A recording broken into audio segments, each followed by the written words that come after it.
What is going on, everyone? It's the Detroit Collector here with another video. Happy Friday, January 5th. First full week of January is in the books. I hope everyone had a wonderful new year and wonderful holiday season. Can't believe it. 2024 is here already.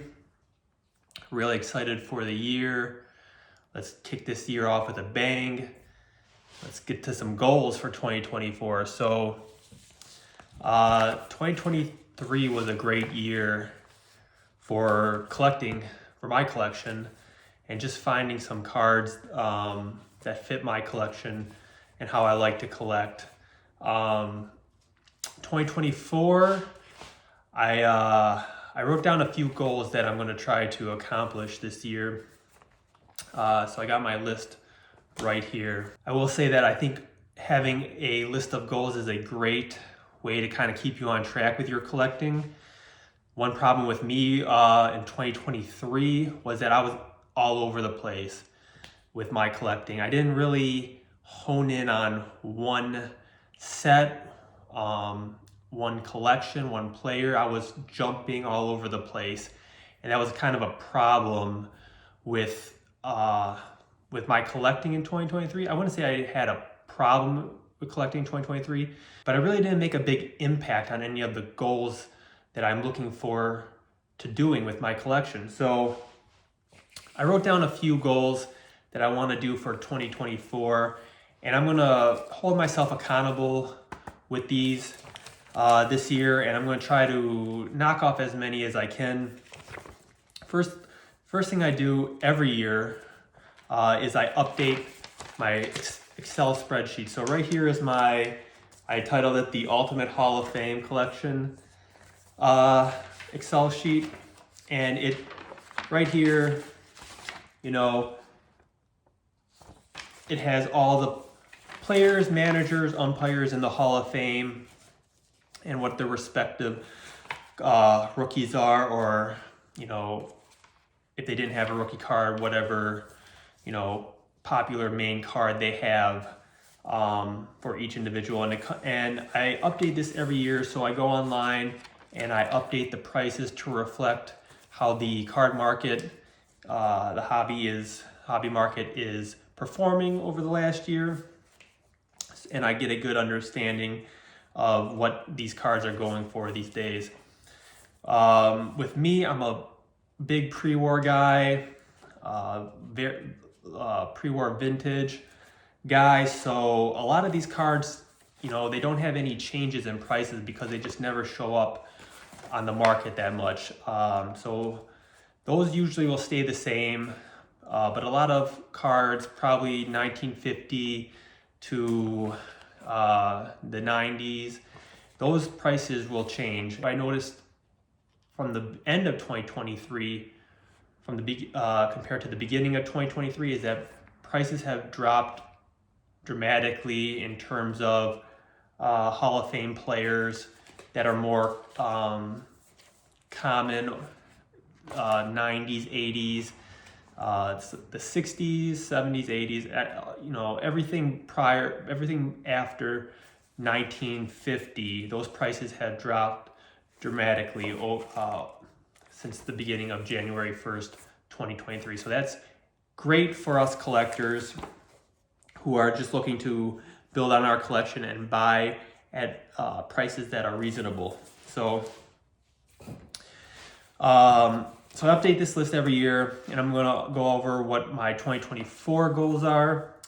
So first thing is I'm going to try to finish the Walter Alston manager run.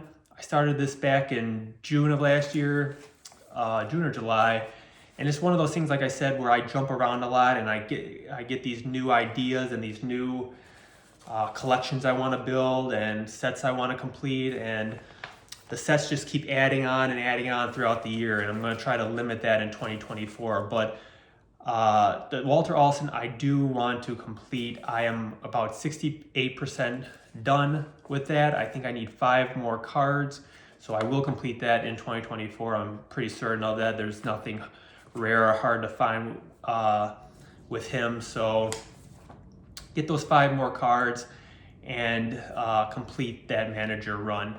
I do have a card that I do want to show off of him that I'm going to show off at the end of this.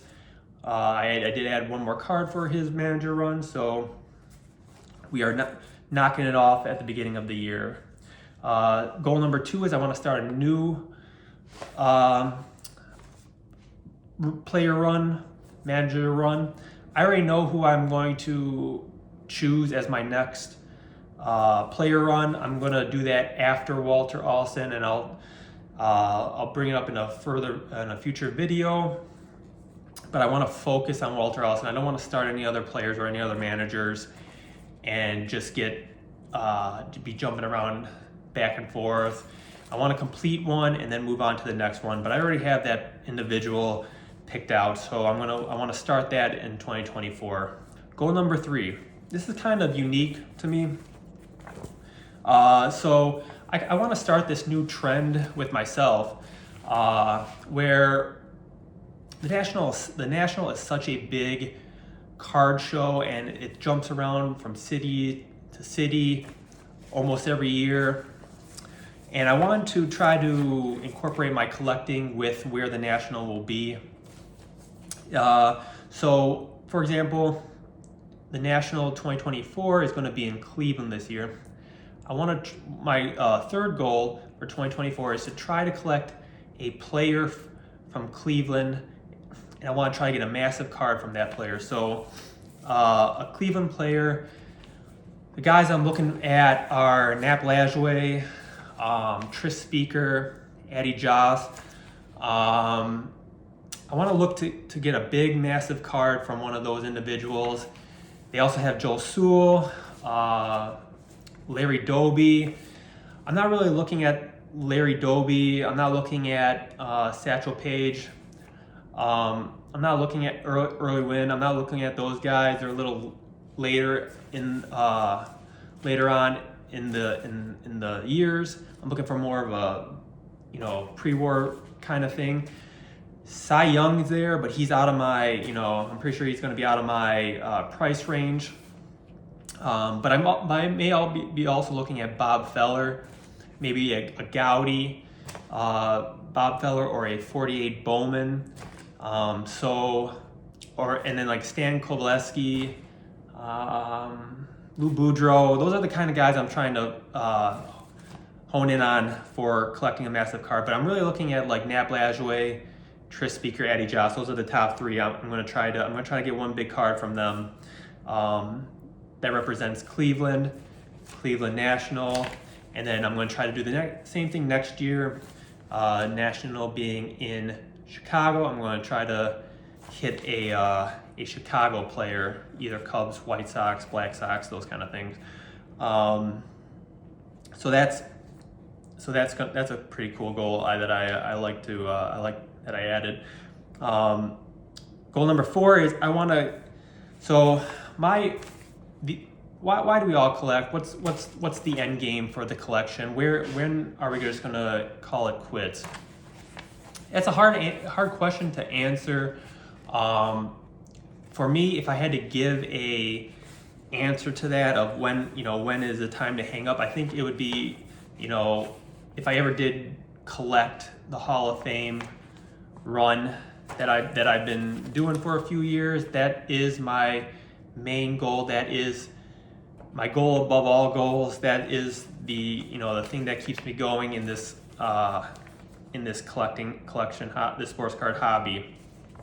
And last year, unfortunately, I didn't really chip away at this goal.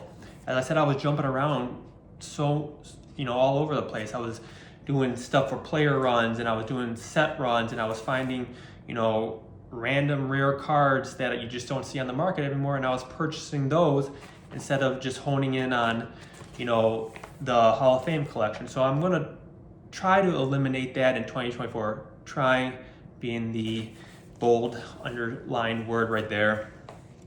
But I do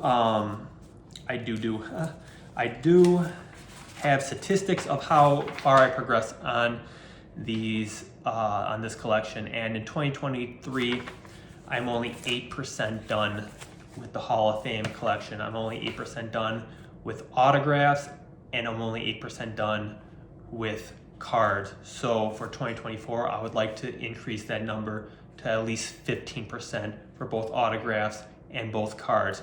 And what does that mean? That means I need to add 22 Hall of Fame cards this year, and I need to add 24 autographs to this collection this year. So as mentioned, that would bring my collection to 15% complete on both Hall of Fame autographs, Hall of Fame cards. So I'm excited to move towards that, and I got a cool card that I want to show you at the end of this as well. Now going to autographs. Autographs again are a big part of my collection. I love autographs.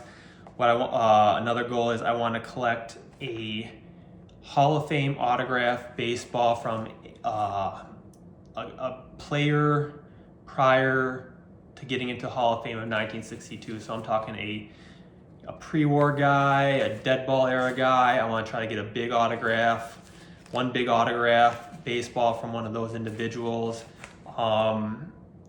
I don't have a Charlie Gehringer autograph baseball. That's going to be my main goal, is to get him for Detroit. He's an incredible player, very underrated, one of the best Detroit Tigers to ever play the game, and I really would like to get a baseball, autograph baseball for him. So he's going to be probably my number one guy I'm looking at. And also, my final goal is I want to add one more autograph, just one, of a 500 home run club individual or a 3,000 hit club member. An autographed baseball from one of those individuals. It could be a Frank Thomas, or it could be, someone like a Stan Musial, one of those guys who has hit one of those milestones. I want to add another one of those to my collection. So those are the goals for 2024. And I've already been chipping away at this first week of January. No time to rest.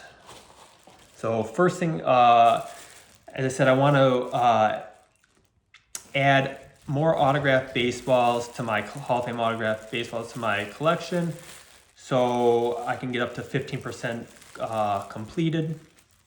And I do have a baseball that I just did. Can I focus that on you? But that's Goose Gossage, and that has the Hall of Fame inscription right there.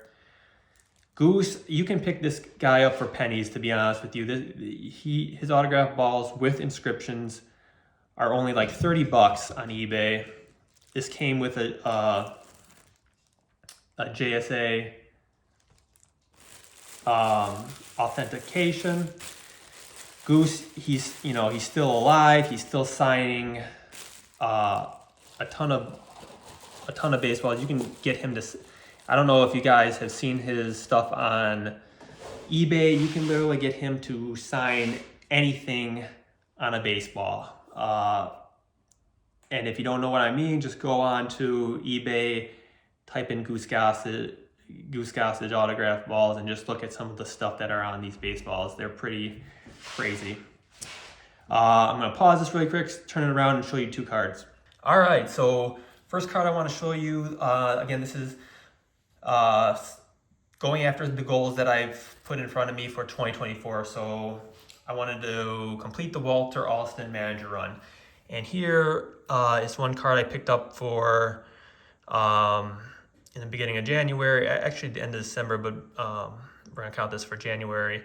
It's the 1963 Topps Walter Alston in a mint 9. It's a beautiful card. Still got some sticky residue that I need to get off right there. But just a gorgeous card of Walter Alston, and this was a big card to get for the set run. So I'm really happy to get that. And the last card I want to show, this is for my Hall of Fame autograph, or my Hall of Fame rookie card collection. This is a huge card for me. I'm very happy to have picked it up. I gotta put it to the side just because it's so dark, with the colors and everything, but this is a Frank Frisch rookie card. 1920 W519 unnumbered, hand cut in a 3. And to get these in a grade is very hard. If you guys, if you're familiar with strip cards, what these are, where these were sent off to the local stores in a long sheet, and what the cashier or the store owner would do is they would cut these cards and hand them out. They would cut these cards off the sheet and hand them out to the customers. And a lot of these, most of these, were undercut, or they don't meet the requirements for length and width that whoever deemed is the number to do. So a lot of these, if not most, are just considered authentic. But there are occasions where you'll find a grade for these cards. And getting a grade is very hard and very rare. So this Frank Frisch, it's a VG3, a very good 3. It's a pop 1, and there's only one graded higher than this. The W519, let me give you a little history on the W519. These are strip cards, and there are actually 3 series for these cards. So there's the unnumbered version right here. The unnumbered is the most popular and the most graded version of the W519. And how you can tell the difference between the 3 is, for this one right here, unnumbered, is because you do not see a number by his name. If you did see a number here, it would be one of the other 2 versions. This is the least rare version, the unnumbered version.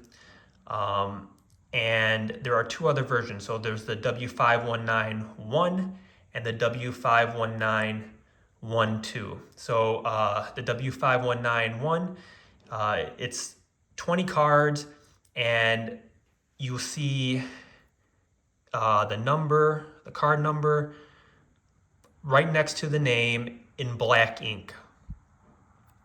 That is how you know it's the W519-1.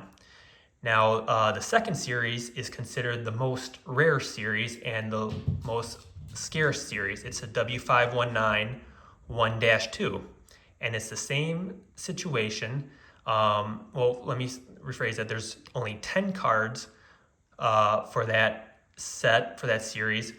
But it's the same situation. You'll have a number right next to the name. However, the number is going to be printed in blue ink, not black ink. So that is how you can tell the difference between the 3 series. The first series, type 1, W519-1, has a black number next to the name. The rarest series, W519-1-2, has a blue number next to the name, and the least rare version is the unnumbered version, and it does not have a number by the name. Gorgeous color, great condition card, Frank Frisch, a great Hall of Famer. I just love this card. And this series is really cool. They have, they have Babe Ruth in here. They have Eddie Collins, Rube Marquard. So it has some big names in this, but Frank Frisch is the rookie card in this series or set, and I'm just very happy to have gotten that. So already chipping away at the goals for 2024. So I appreciate you all for watching this video. Again, I hope everyone had a wonderful new year. If you haven't, please like, comment, and subscribe to the channel. And as always, happy collecting.